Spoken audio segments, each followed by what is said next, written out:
সুন্দরী মেয়ে, বিদেশি জামাই আর রাজকীয় জীবনের লোভ দেখিয়ে ঢাকার বিমানবন্দর পার হতেই কেড়ে নেওয়া হলো পাসপোর্ট আর ফোন। তারপর চীনের এক প্রত্যন্ত গ্রামে শুরু হলো এক বাংলাদেশি মেয়ের বন্দি জীবন।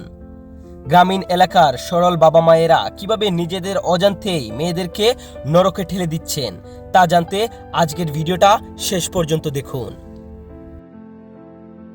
চীন থেকে ইদানিং বাংলাদেশে কিছু চীনা নাগরিকের এসে বিয়ে করার প্রবণতা বেশ বেড়েছে এবং এর পেছনে একটি বড় এবং দুঃখজনক আসল সত্য ঘটনা লুকিয়ে রয়েছে। সহজ কথায় বলতে গেলে এর সিংহভাগ কোনো স্বাভাবিক বা প্রেমের বিয়ে নয়, বরং এটি একটি সুসংগঠিত আন্তর্জাতিক মানব পাচার চক্রের কাজ। এর পুরো বিষয়টি আমি এই ভিডিওতে তুলে ধরব। এর পিছনে রয়েছে চীনের ভেতরের জনসংখ্যাগত সংকট, এক সন্তান নীতি, চীনে দীর্ঘ সময় ধরে চলা এক সন্তান নীতি এবং পুত্র সন্তানের প্রতি সামাজিক আগ্রহের কারণে সেখানে বর্তমানে মারাত্মক লিঙ্গ বৈষম্য দেখা দিয়েছে। চীনে পুরুষদের তুলনায় নারীর সংখ্যা অনেক কম। কোটি কোটি পুরুষের জন্য বিয়ের মতে উপযুক্ত পাত্রী নেই। সেখানে বিয়ে করতে গেলে ছেলেদের বিপুল পরিমাণ যৌতুক বা সম্পদ, এই ধরেন যেমন নিজস্ব ফ্ল্যাট, গাড়ি কিংবা মোটা অঙ্কের টাকা কনেপক্ষকে দিতে হয়, যা সাধারণ বা নিম্নবিত্ত চীনা ছেলেদের পক্ষে অসম্ভব। তাই তারা কম খরচে বিয়ের জন্য অন্য দেশ যেমন পাকিস্তান, বাংলাদেশ, ইন্ডিয়া, ভিয়েতনামের মেয়েদেরকে খুঁজে। বাংলাদেশ এবং চীনে কিছু অসাধু ট্রাভেল এজেন্সি এবং দালাল চক্র সক্রিয় রয়েছে। তারা সম্পূর্ণ বিষয়টিকে একটি ব্যবসায়িক মডেল হিসেবে চালায়।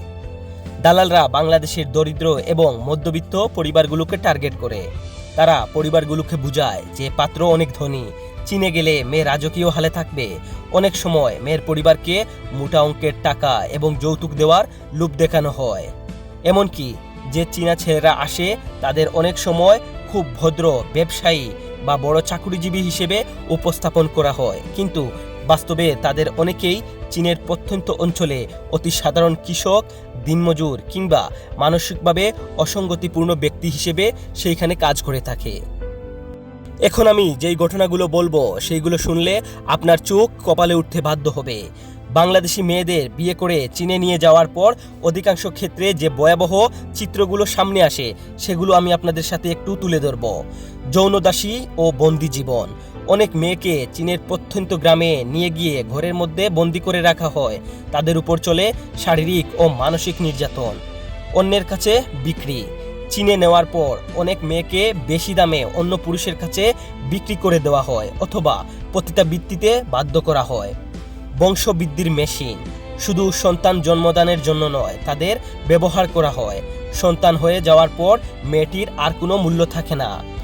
অঙ্গ পাচারের গুঞ্জন। কিছু কিছু ক্ষেত্রে অত্যন্ত ভয়ানক ও তথ্য পাওয়া গেছে যেখানে মেয়েদের অঙ্গ পাচারের বা অর্গান ট্রাফিকিংয়ের উদ্দেশ্যেও নেওয়া হয়ে থাকে। এই পুরো প্রক্রিয়ার মূল চালিকা শক্তি হলো কিছু স্থানীয় বাংলাদেশি দালাল, যার মধ্যে অনেক সময় কিছু অসাধু নারীও যুক্ত থাকে। এই দালালরা গ্রামেরই বাসিন্দা হয়, তাই তারা খুব সহজেই প্রতিবেশীদের বিশ্বাস অর্জন করতে পারে।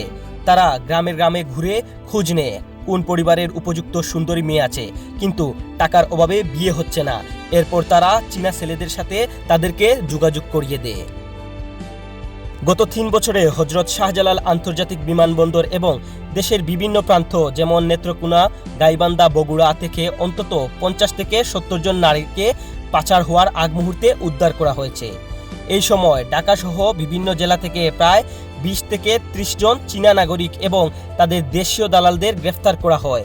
যেমন অতি সম্প্রতি নেত্রকোনার কেন্দুয়া এবং ঢাকার বিমানবন্দর থেকে চীনা নাগরিকের তরুণসহ আটক করার ঘটনা বেশ আলোড়ন তৈরি করেছে।